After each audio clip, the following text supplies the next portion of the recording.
Озайын ден соолук кандай болот? Ден соолук жакшы. Биринчи келгенде бир аз абалмашып кыйналдык. Анан кийин жакшы. Жакшысыздарбы?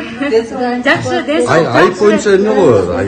Айып боюнча тергөө болгон жок. Кечээ калп эле формально эле жөн эле тергөөгө алып барып эле бир-эки маек кылып кайра жөнөтүп берди. Эч кандай далил жок. Бирөө мен осуну салып болду. Батукаевди кармагандай кылып кармап келип отургузуп ушул жерде. Эми элестетсеңер биздин мамлекет кандай мамлекет болуп калды? Ушундай кичинекей кенедей кыздан өч алып атса, демек кыргыздын ар бир жараны силер кулсуңар деген мамиле болуп атат. А бирок бийликтин ээси эл экенин унутпашыңар керек. Элге кызмат кылыш керек бийлик. Мен ушу элдин таламын талашып олтурам, жер кетпесин деп олтурам.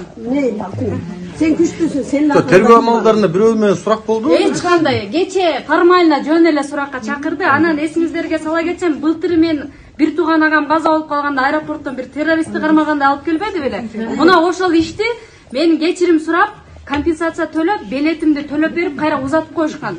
Анан ошону кайра чукуп чыгышып, былтыр сен президентке авирине шек келтирген экенсиң, ошол ишиңди кайра козгоп чыгабыз деп, ошол ишти могу ишке кошуп атышат Кемпироватка. Эми мамлекетте жанагы кандай десем, ызы чууну пландап жүргөнсүң депчи, президентти зектегенсиң. Иштанын жыртылган жок, билесизби?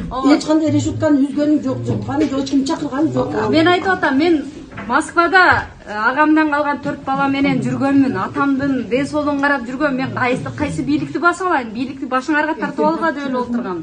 Эгерде бийлик керек болсо, мен мандатым үчүн соттошот болчумун. Соттун бир чечими жок. Менин жарактуу дипломумду булар 1 саатта жокко чыгарып, БШК 1 саатта менин мандатымды алып койгон. Эгер мага бийлик, байлык маанилүү болсо, мен азыр Садыр Жапаров жанында кошоматтанып отурмакмын. Садыр байке, тигини камаңыз, муну камаңыз деп коюп. Бирок тилекке каршы чыныгы Садыр Жапаровдун келечеги үчүн, кумтөр үчүн, мамлекеттин, элдин, жердин келечеги үчүн жүргөндөр момунтип кармалып атат. Өзүңүздөр деле аналитика жасабайсыңарбы? Ушинтип чындыкты чырылдатып айтканым үчүн ушул жерде отурам. Ошондуктан айтарым, бекем болуңуздар. Камак менен коркутат эле, камак деле коркунучтуу эмес экен. Ошол бир эле бир комнатанын ичинде жатат экенсиң. Күндө мына эл журт сиздер багып атасыздар, күндө тамак аш киргизип атасыздар. Мына толуп чыгып атабыз. Эмне? Камагы деле бул өлүм эмес экен. Ушунчалык эле баягы биз мамлекетке зыян келтирип атсак, алып барганда ак үйдүн астында дар касып койгула дедим. Өзүңөр ушинтип эле дайыма жазып жүрөсүңөр. Өлүмдөн корксок, камактан корксок чындыкты айтпайт элек. Чындык бирөө, ал элге гана таандык. Ушуну унутпайлы. Президентке бир кайрылуу кыласызбы, же кылбайсызбы? Садыр Жапаров, эртең башыңызга сизге мүшкүл иш түшкөндө мына мен чуркайм. Азыр сизди жарга түртүп аткандар жаныңызда жүрүшөт. Камаш керек, сиздин абериңизге шек келтирди, тигил бул деди деп биздин сөздөрүбүздү контекст кылып, монтаждап бөлүп алып, атайын ушинтип бурмалап, эки элди чагыштырганга аракет кылып атат да.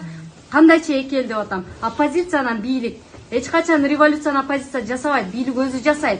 Оппозициядан коркпой эле койсун. Болгондо да мага окшогон кенедей жаш кыздардан коркпой эле койсо болот.